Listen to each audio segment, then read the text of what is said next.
So you just looked up the average apartment price in Austin, Texas.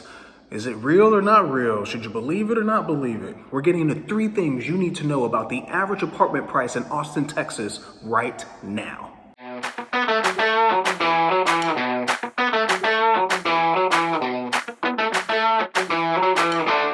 So as options continue to grow, things continue to evolve, not for just Austin, but for most major cities in the US, a lot of people have a lot more options, more opportunities, and choices when evaluating what to do next. Do I move? Do I stay? And the first thing that most people do, as what you probably should do, is they look up what is the average price of wherever. But since we're here in Austin, that's what we're going to talk about. But a lot of times when I'm helping apartment clients, they send me their budget and it's like, so how do we help them out? And so I'm making this video for you so that you know that when you look up the average price in Austin, Texas, especially if you're looking for an apartment, there are 3 things you have to remember when you're looking up numbers online. So let's go ahead and jump right into it. Number 1, narrow down and filter down. What I mean by that?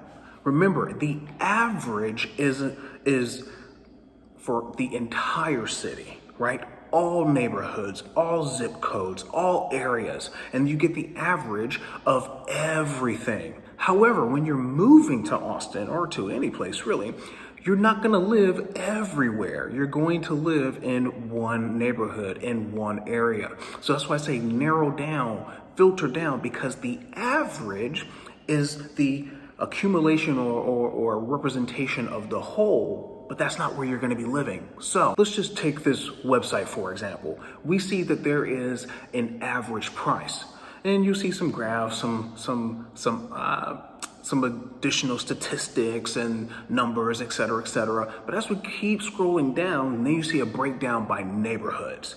And if you look at the neighborhoods, a very, very far cry away from the average in some areas.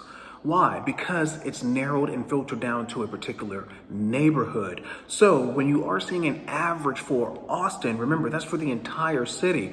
Try to get the name of the neighborhood, try to get the zip code of where you're going to be living so you can get a more accurate pricing number for you to plan around. Item number 2.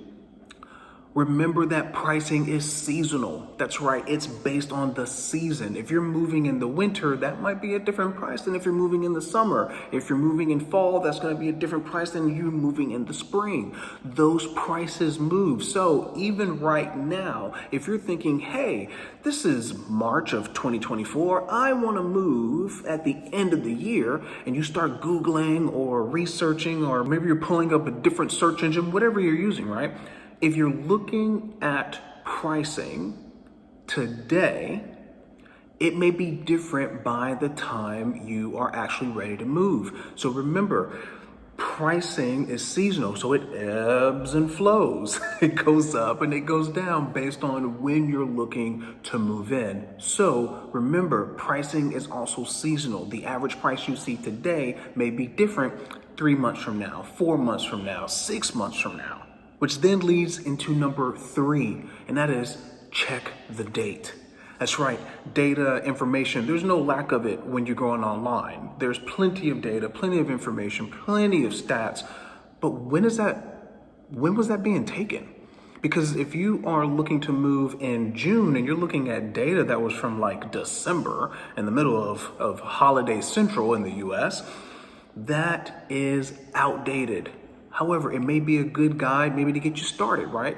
But please, please, please check the date. Because if you're looking at old data, then you're probably gonna get a new shock by the time you're ready to move. So always remember, check the date. So a real quick short video for you. Again, this isn't mind-blowing. This isn't anything that you probably didn't already know before, but a lot of times people forget, because when you're trying to move and you're trying to figure out how you're gonna move this, and you gotta put notices in for that, you gotta relocate this, like this probably isn't top of mind. So I'm hoping this video is helpful for you in remembering those at least 3 things when you're looking at average pricing when looking to move to Austin, Texas, or surrounding area.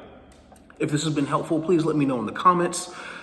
Like it, share it, all that great good stuff. If there's something that I've missed, or there's something that you want to hear me expand on a little bit more, let me know. Happy to do it, and we'll see if we can get that done for you in the next video. I'm Marcus Jordan with the Premises Place Group, brokered by eXp Realty, and if we can help you with your apartment move, give us a shout, shoot us an email, schedule a Zoom. We'd love to help you out, and we'll see you on the next one.